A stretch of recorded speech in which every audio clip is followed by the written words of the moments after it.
Space! Angels! Darkness! The Dark Angels!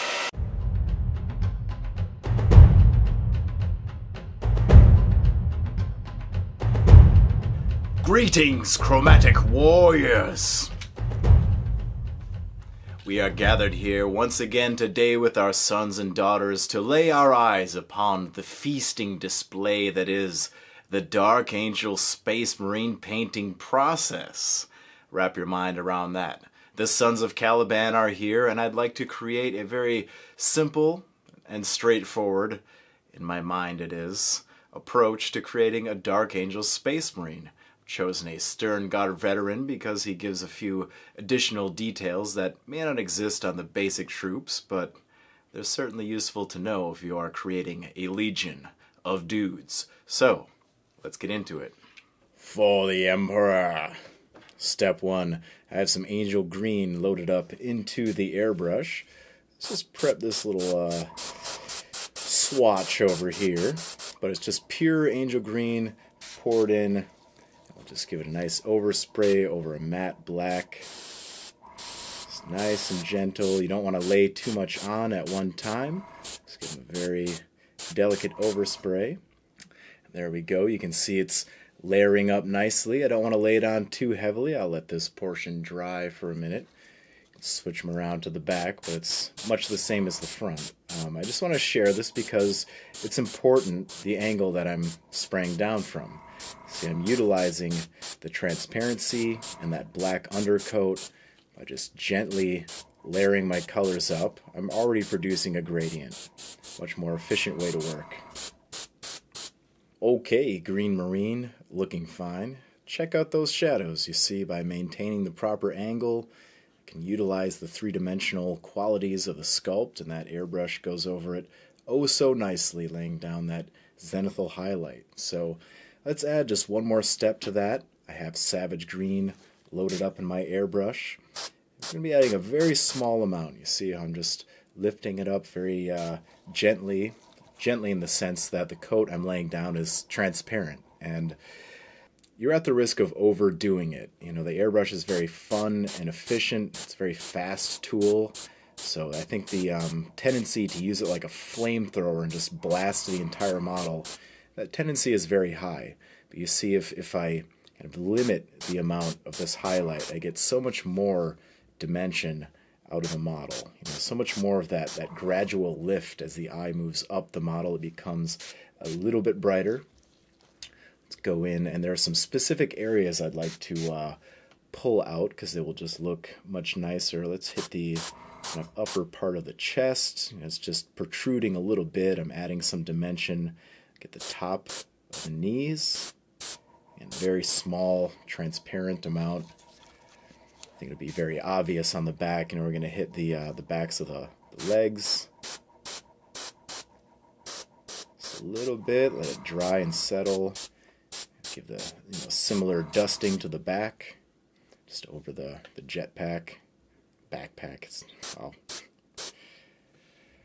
And now just one more layer, adding to the saturation. Throw it over on the swatch first. Just keep this one right above his head. I'll catch his tops of his shoulder pads, his backpack, and the helmet. All good. Alright, we'll put the airbrush off to the side for a little while. I'm going to tend to some base coats at this point, and generally I work from the inside out on the model, so if I make some mistakes I can hopefully cover my tracks. I'll do my best to not touch any of the airbrush work that I've done. But yeah, just laying down some base coats with deep gray.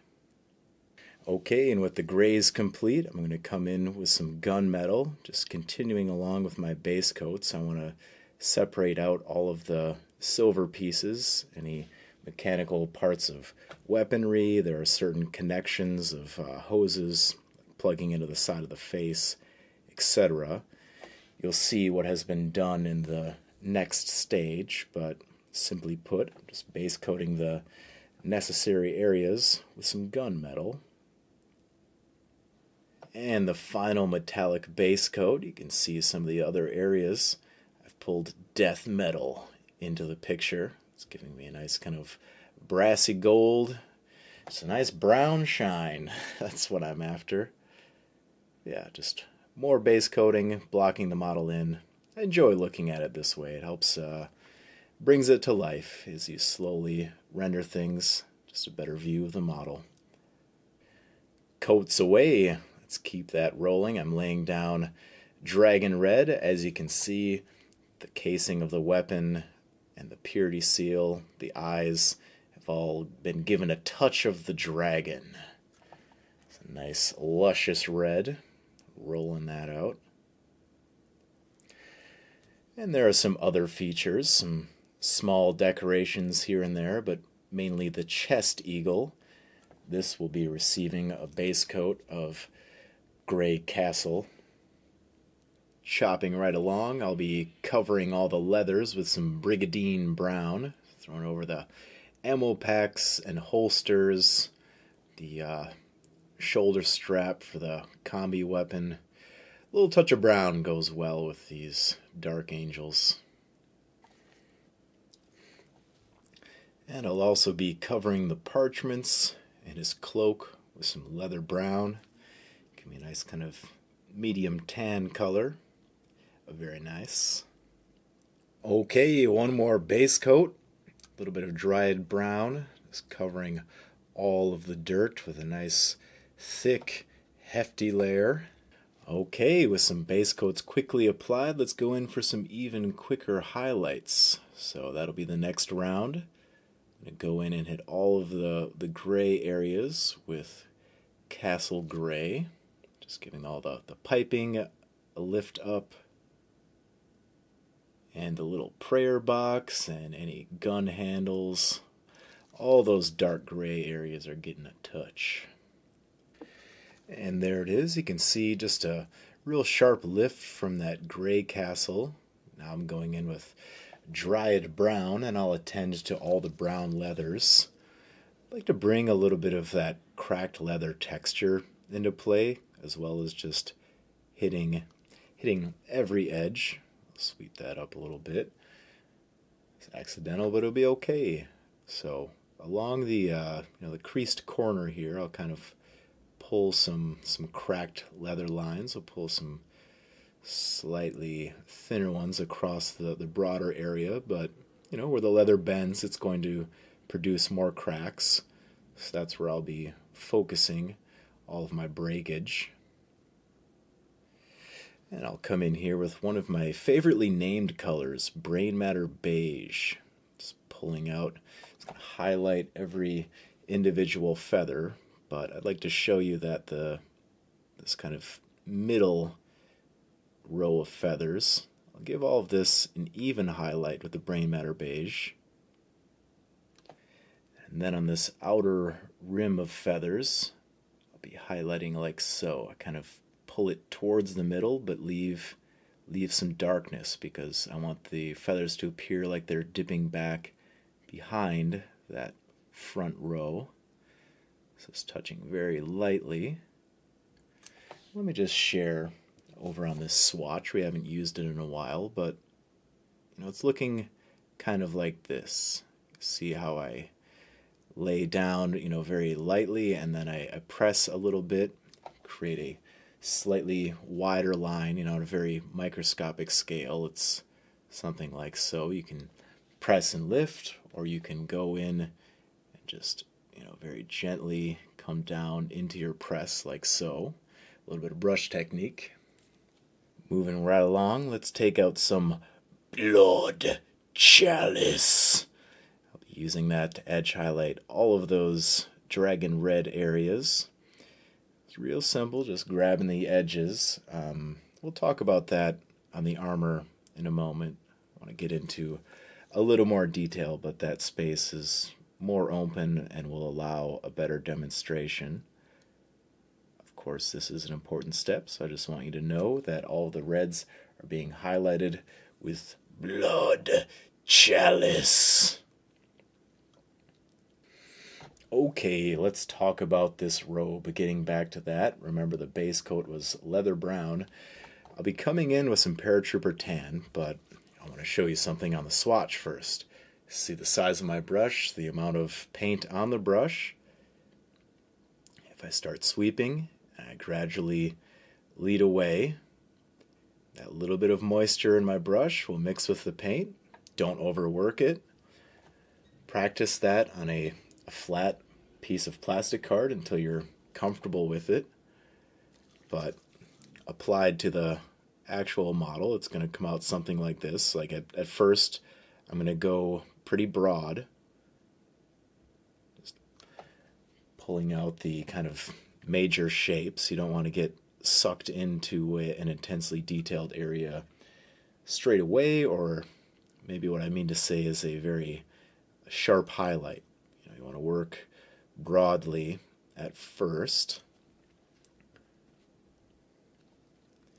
So here's a good example. I will start by picking up on this piece of the robe that is protruding the most, and then kind of moving away and bringing a little bit of moisture into play and touching onto that paint. It gives me one kind of cruddy, irregular coat, but that's okay because many of those coats built up. That's how you make a smooth blend. We're here to do things a little bit more on the simple side, but this is a piece of the model, and if you're painting a basic Dark Angel, you don't need this step. So why not just share a little bit of robe painting. Let's come back in and basically repeat those steps. Just want to add another layer. Pulling paint around, the tendency is that you're going to wind up with some thin, irregular areas, as I'm sure you can see. So I'm just building the saturation, and look at that. It's adding to the smoothness. If I were to throw a little more paint over this blend, just sprinkling more grains of pigment down, in a sense. Okay, and just following up on that same progression, now I'm bringing amber skin into play. You can see I'm covering just a little bit less of that previous layer, tending more to some of the finer edges of these folds. Wherever it's coming to its highest point, that's where I'll bring my amber skin in for a pass.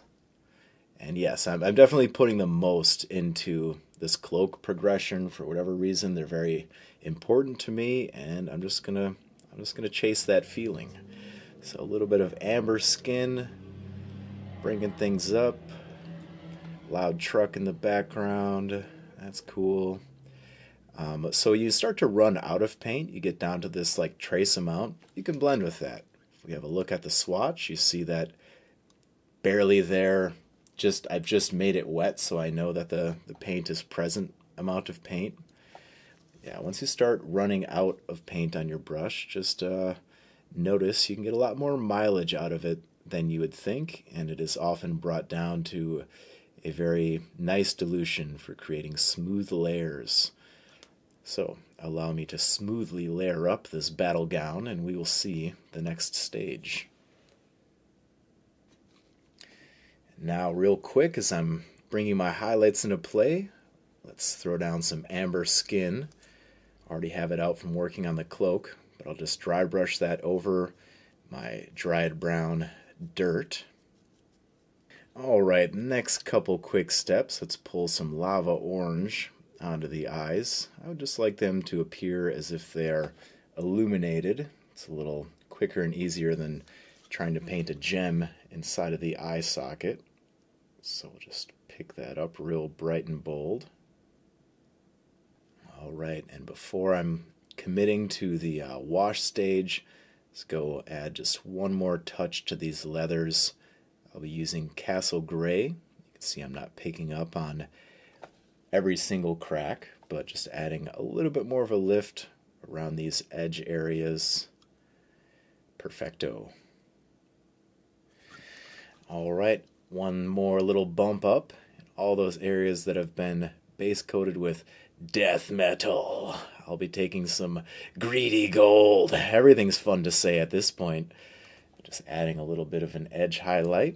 You can see the lifting effect that it has. Magnifique.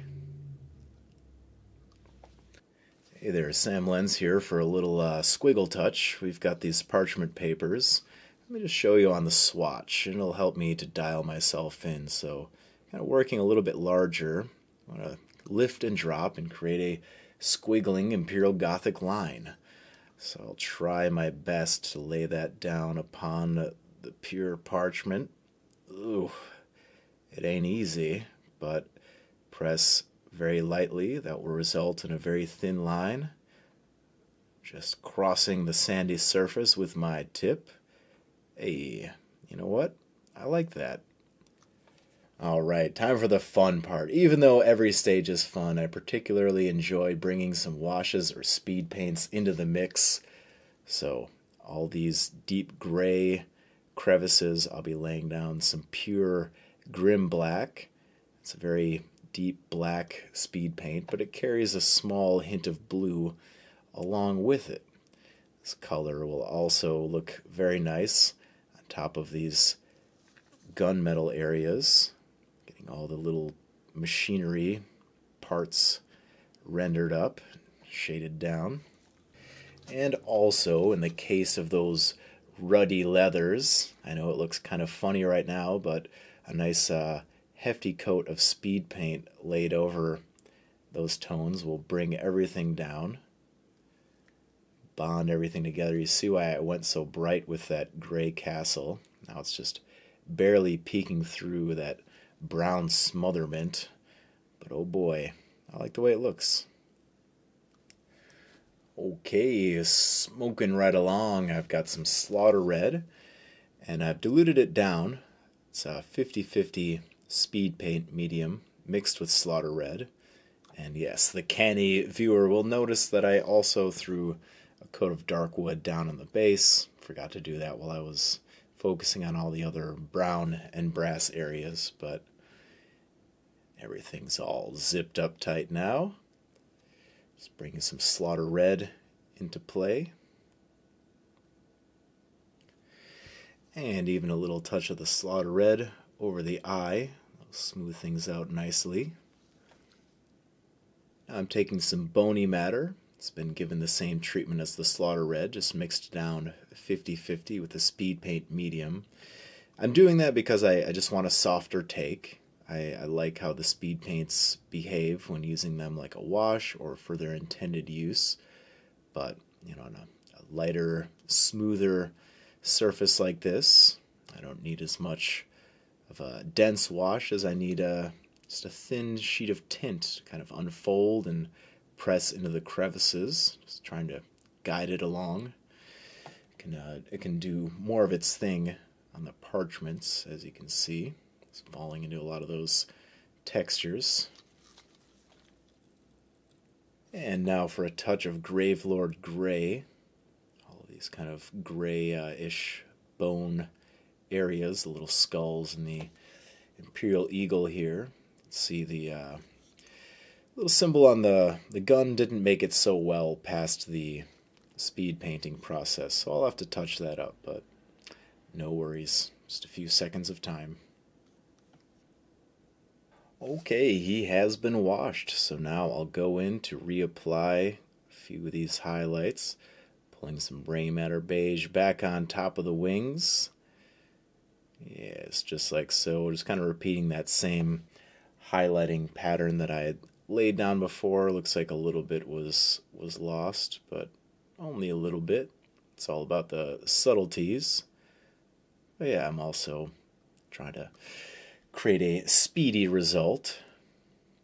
You're always sacrificing a little bit of quality when you're trying to up the speed. On the casing, on the weaponry, I'll be using Gray Castle. Again, just a little bit of a time saver. My goal is to use a little bit more of a limited palette, and I find that it's funny, you wouldn't think gray sits on top of red that well, but look, it does. So yeah, just kind of picking from what I already have available on my wet palette.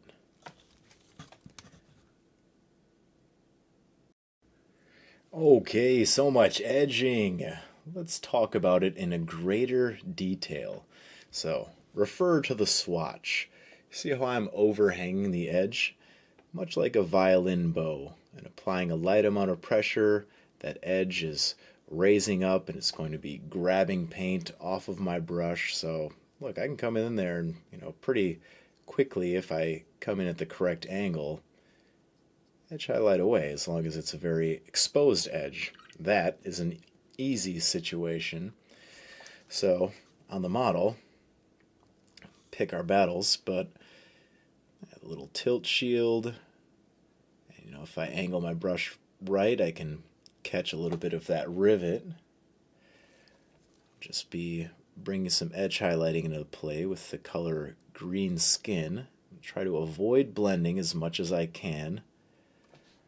I'm trying to create a more of a simple approach.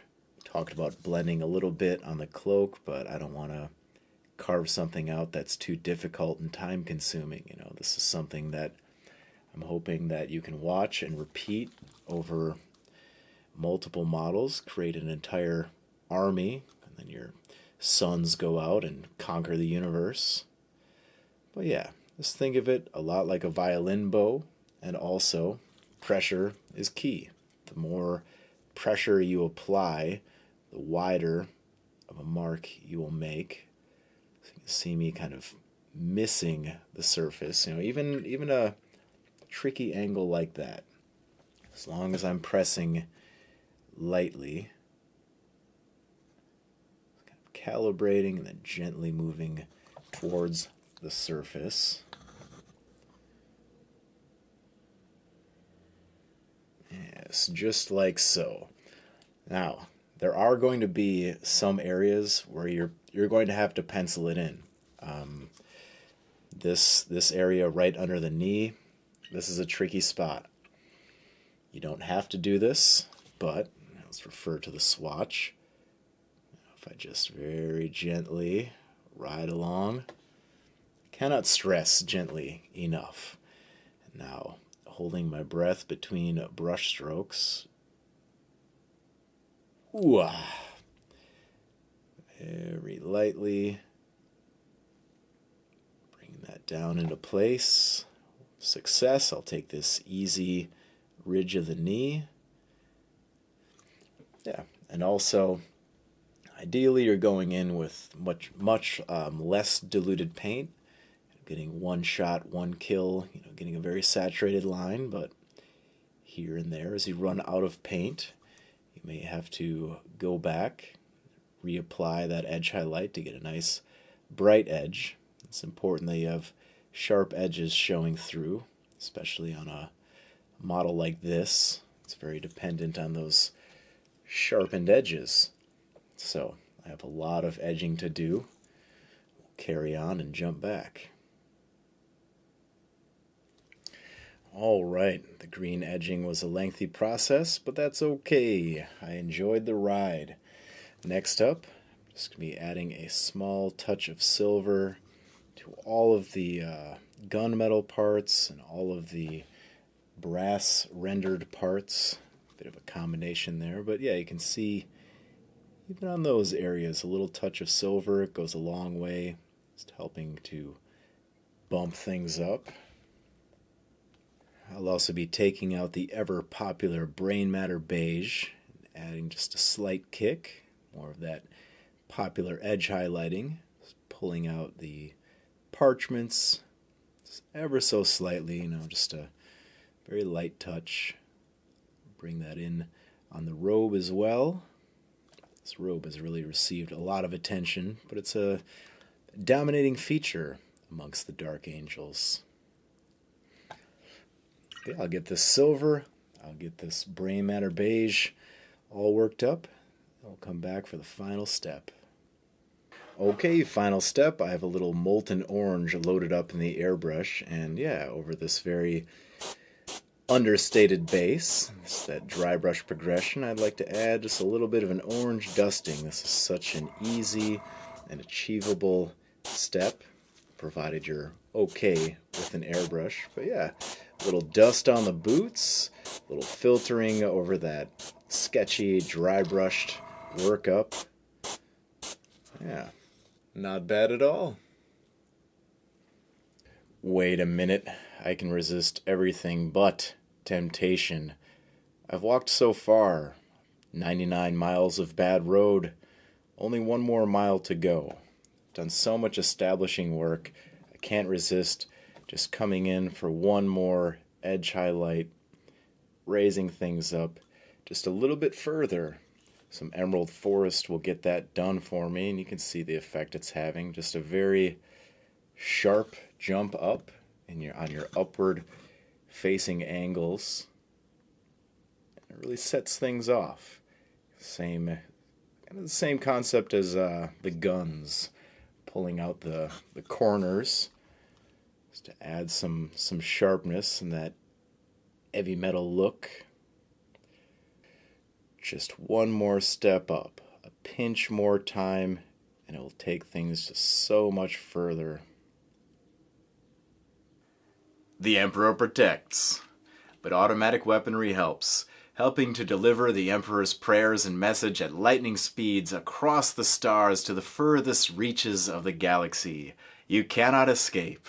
I hope you enjoyed this video. It was very fun to look at the process a little differently. I didn't do any color mixing at all. I tried and succeeded at not mixing any colors together. I wanted to create a straight out of the bottle recipe, just using a variety of paints and materials.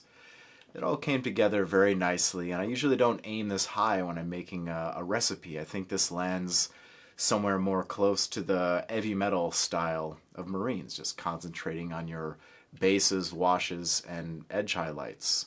So I hope you enjoyed this, a little bit of a different twist. Some people on Patreon have been asking for some beginner-focused material, so I wanted to even those scales out a little bit and, create more of the material that people were asking for.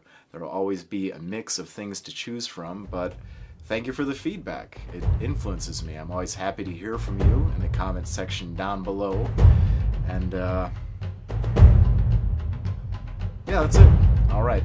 Remain unchained.